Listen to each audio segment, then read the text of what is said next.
Hey guys, Justin Bryant here from selfmadesuccess.com. In this video, I'm going to show you how to make decisions like successful people do.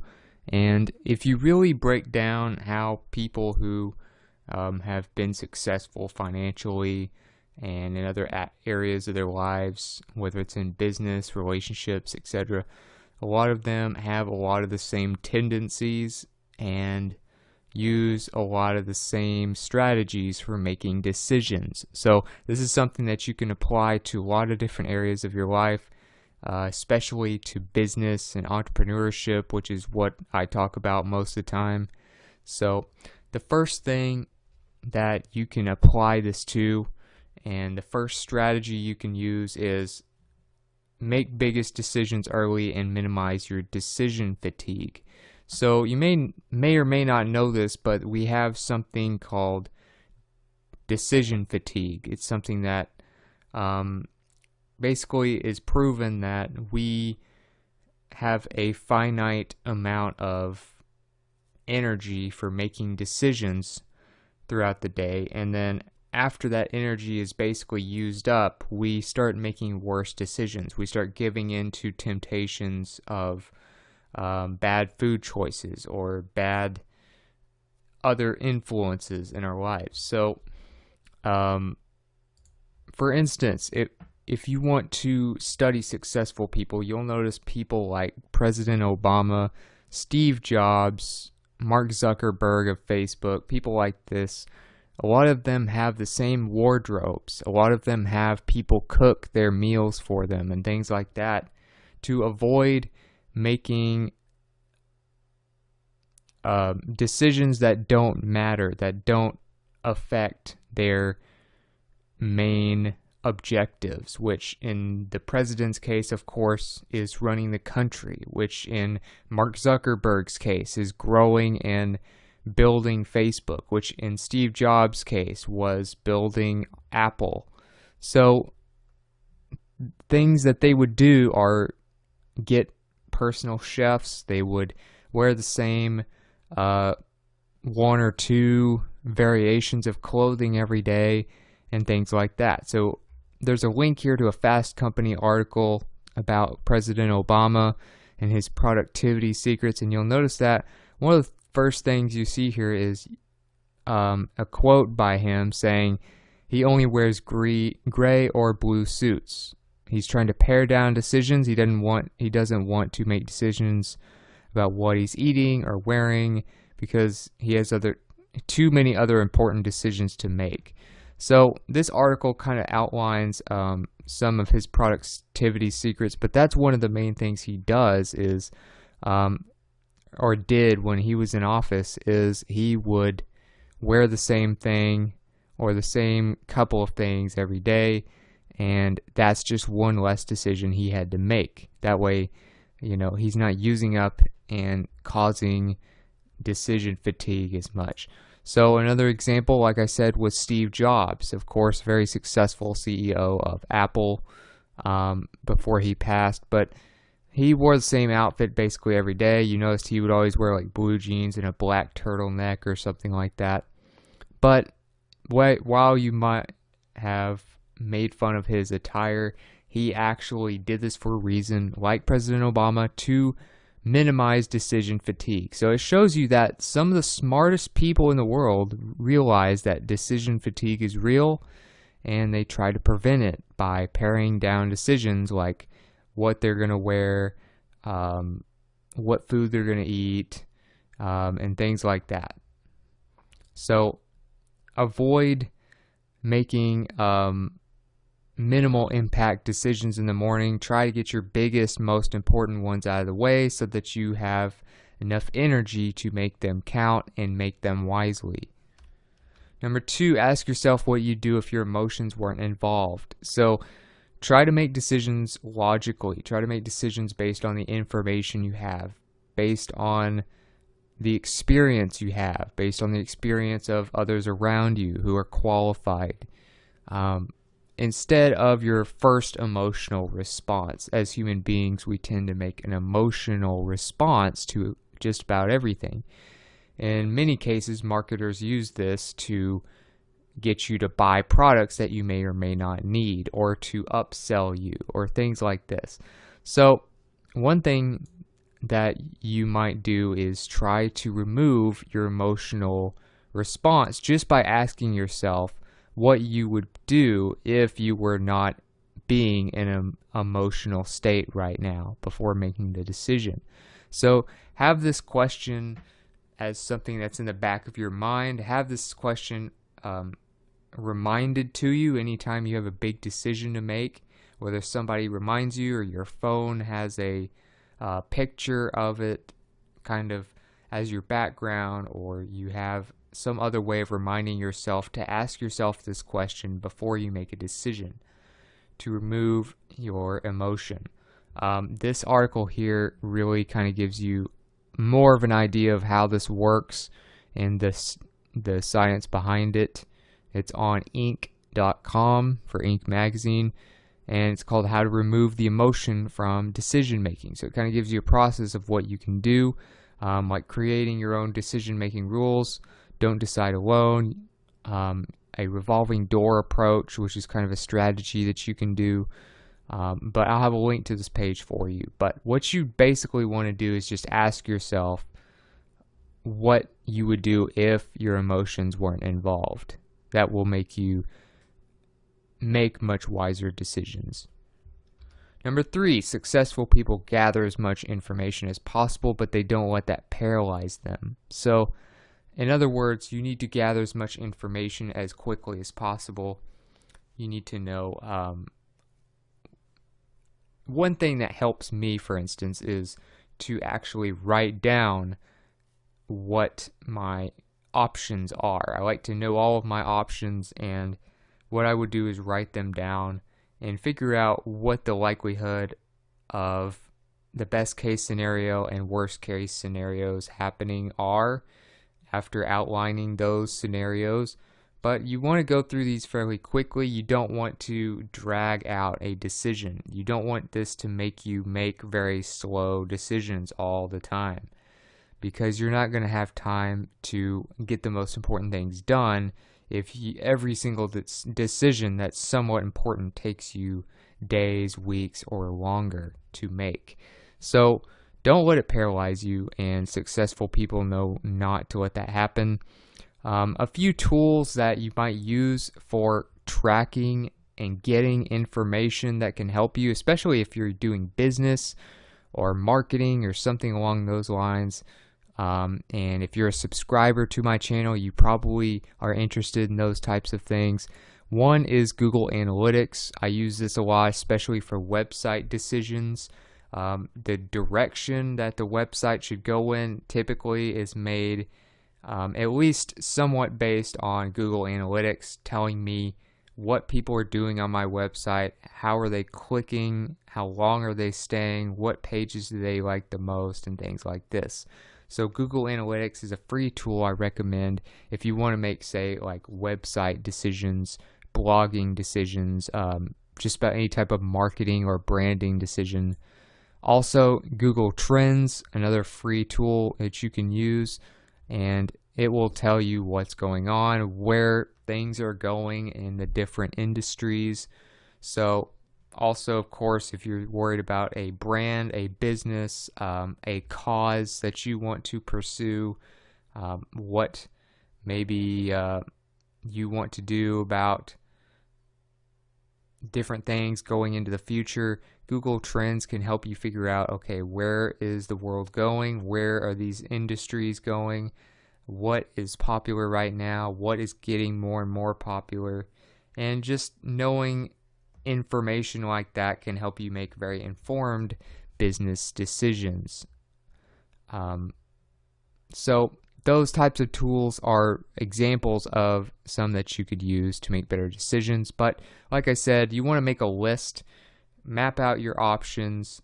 What's the worst case scenario? What's the best case scenario? What is the likelihood of these happening, and things like that.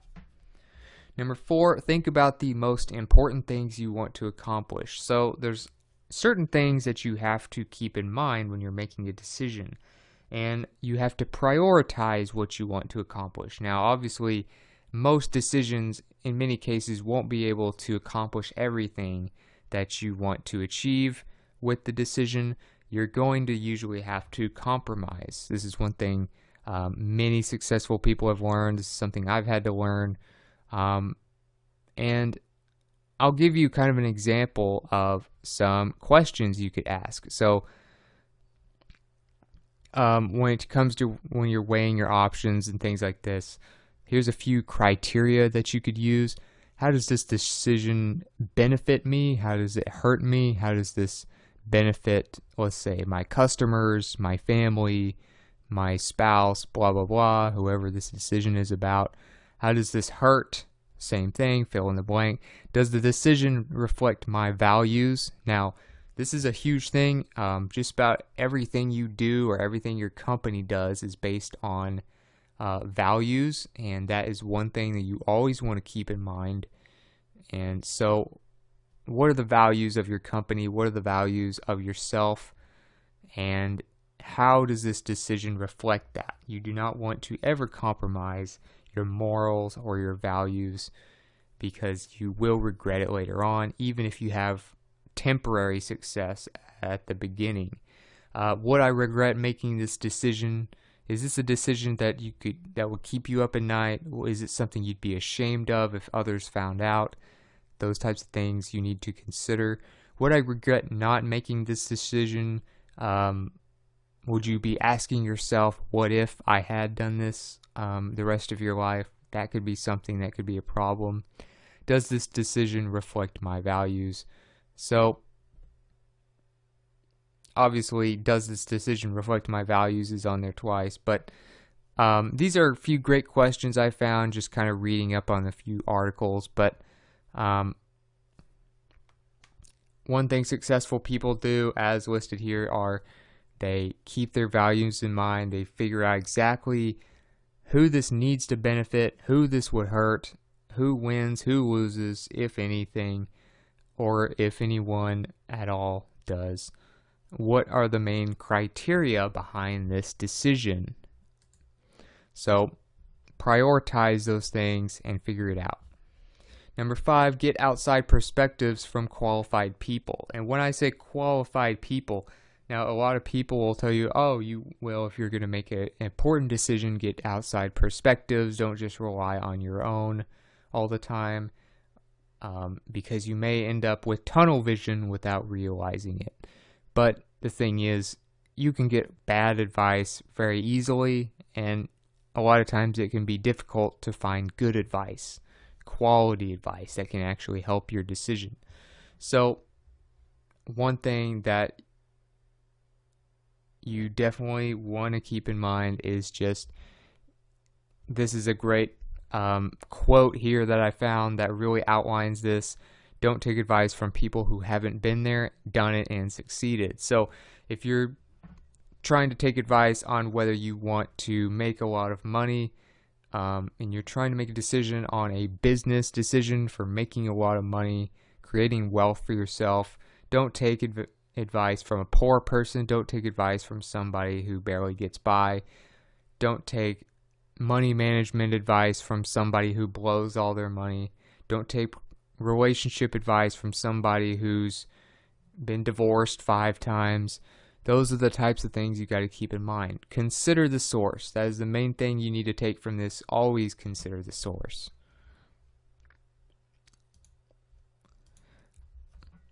Another thing you want to do is refer to a process that works for you. So this is something that I've found is very helpful. A lot of people don't mention this when they talk about making smart decisions, but it's something that once you get this down, once you kind of have a few things, a few go-to questions that you can ask yourself, you want to have a resource available that's easily put in front of you. So this is one that I refer to pretty commonly. And basically what it is when you're presented with something that you need to make a decision on, for instance, this is for your personal life. Will you enjoy this? If yes, put it on the calendar. If no, okay, is it income generating? If yes, can it be outsourced? If yes, request assistance, because time is extremely important to me. If no, refer it and put it on the calendar. If no, on the will I enjoy this and is it income generating, do I have an obligation to do it? So I won't enjoy it, it won't make me money, but do I have an obligation? Is it something I have to do for my family? Is it something I have to do to maintain a relationship with someone? Is it a certain sacrifice that I really need to make? If yes, can somebody else do it for me? Do I need to do it myself? If I have to do it myself, put it on the calendar. If the answer is no to all three of those questions, then eliminate it from your life completely. This is a great, just easy, quick resource that you could use. I'll have a link to this for you, but it's great to have like as the background on your phone, or as just saved on your phone or something like that, or on your computer, so that you can just constantly refer to it when you have a big decision kind of looming over you of whether you want to do something or not. And last but not least, you need to constantly be working on your knowledge, your wisdom every day. You want to be, for instance, being 1% better every day can really compound and make you an extremely advanced person compared to most other people in the world. People like this that try to improve themselves a little bit every day obviously will make much better decisions. And most successful people, things they do like reading, like meditation, they work on themselves every day to become a little bit better, to have an edge over the others, and to make better decisions, and to be wise in the way they live their lives. So reading a lot really helps with that, because you're not always going to get experience in every single thing that you need, because you only have so much time. So reading about the experiences of others helps you make better decisions. So I actually have a book list that I recommend for you, and it has over 50 books that you could refer to, that I've read, that many successful people refer as their top books. So we have Think and Grow Rich, The 4-Hour Workweek, Psycho-Cybernetics, The Science of Getting Rich, The Power of Your Subconscious Mind, Rich Dad Poor Dad, great. There's a lot of great books on here, bestsellers. Pretty much every one of them is a bestseller, and they will help you become a much wiser person, therefore make much better decisions, just like successful people do. On top of this, 10 reasons why people who read a lot are more likely to be successful. You might want to read this on lifehack.org in your spare time, but just to kind of go over it quickly, they have increased focus. If you read a lot, you tend to set goals. You tend to spend time more wisely. You tend to have a better perspective. You tend to be more reflective instead of just reactive. You tend to have incredible writing and speaking skills. Reading from others who are very highly educated, you tend to start thinking and writing and reading like them and speaking like them. You tend to improve your memory, stay fresh. You're more educated and informed, of course, and it helps you relax in many cases. So reading has a lot of benefits, but mainly it helps you become wiser and make better decisions.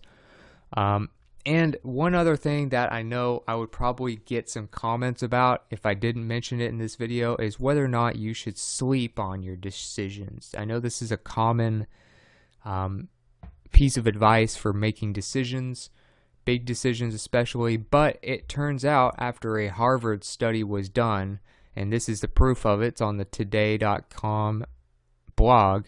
I'll have a link to this page for you so you can read it yourself, but Harvard Business School actually did a study that says sleeping on a decision may have created more positive thoughts about a choice that you already made or something like that, but it doesn't necessarily make you make better decisions. So those types of things those types of advice, they don't necessarily have the science to back them up. So sleeping on it doesn't necessarily mean you're going to make a better decision. Obviously, sleep is important. That's not the point. But sleeping on a decision that you haven't made yet, the point of this study by Harvard University is that it proves that it's not actually something that has much of an effect. So sleeping on a decision, not part of the routine really for successful people. It doesn't really work that well. Don't worry about whether you should sleep on it or not. But if you follow these 7 strategies, like reading daily, about things that could help you become a wiser person, refer to a process that works for you, like using a visual like this, a chart, or a set of questions, getting outside perspectives from only people that are qualified. Think about the most important things you want to accomplish, of course. Things like your values, your company's values, keep types of things like that in mind. Gather as much information as possible, but don't let it paralyze you too much. Ask yourself what you'd do if your emotions weren't involved. Obviously, emotions can really complicate things, and make your biggest decisions early in the morning and minimize decision fatigue like Obama, like Steve Jobs and Mark Zuckerberg did. Doing those 7 things can really make you much wiser in your decision making. So if you got something from this video, if you feel like you learned something that can help you even a little bit, please like and subscribe so I can create more videos like this for you. Also, if there's something you want to add to this, you want to expand on the topic, or just let me know what you thought about the video, let me know in the comments. I'd love to hear from you and get your feedback and improve this topic and expand on it for people. And all of the resources, links, show notes, and related content to this video will be at selfmadesuccess.com on one page for you, under the same title as the video, of course. And I will also have a link to that page in the YouTube video description for you. So that should help you at least get the most out of this subject. Other than that, I hope you enjoyed the video, and I hope you have a great day.